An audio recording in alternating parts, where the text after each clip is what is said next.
स्पर्धा परीक्षा आणि त्यातही विशेषतः एमपीएससीच्या परीक्षा देणाऱ्या विद्यार्थ्यांसाठी एक महत्त्वाची बातमी समोर आली आहे। कारण एमपीएससीने विद्यार्थ्यांसाठी एक नवा नियम आणलाय।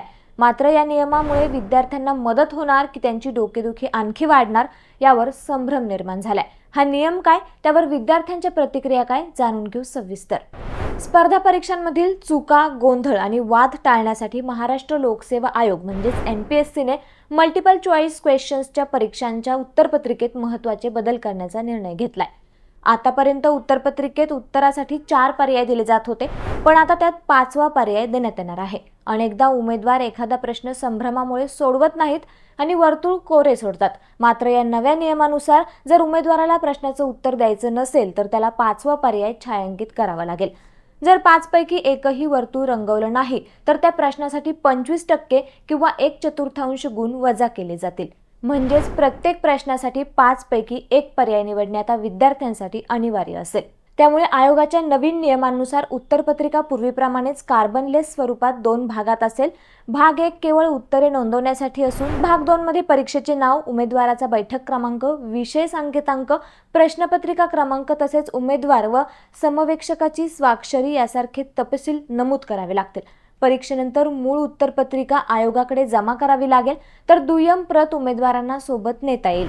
शिवाय उमेदवाराचा बैठक क्रमांक आता 8 अक्षरांऐवजी 7 अंकी असेल। तर संबंधित जाहिरातीनुसार तो संपूर्ण निवड प्रक्रियेसाठी कायम राहणार आहे।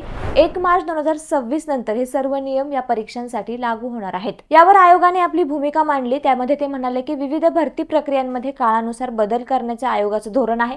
याचाच भाग म्हणून मल्टिपल चॉईस क्वेश्चन्सच्या परीक्षांच्या उत्तरपत्रिका अधिक निर्दोष आणि सुधारित करण्यासाठी हे पाऊल उचलण्यात आले। या नव्या धोरणामुळे गैरप्रकारांना आळा बसण्यास मदत होईल। तर दुसरीकडे या नवीन नियमामुळे प्रश्न सोडवण्याच्या वेगावर परिणाम होऊ शकतो अशी चिंता परीक्षार्थी म्हणजेच विद्यार्थ्यांनी व्यक्त केली। कारण आयोगाच्या गट ब आणि गट क परीक्षांसाठी केवळ 1 तासाचा कालावधी दिला जातो। या वेळेत तब्बल 100 प्रश्न सोडवायचे असतात।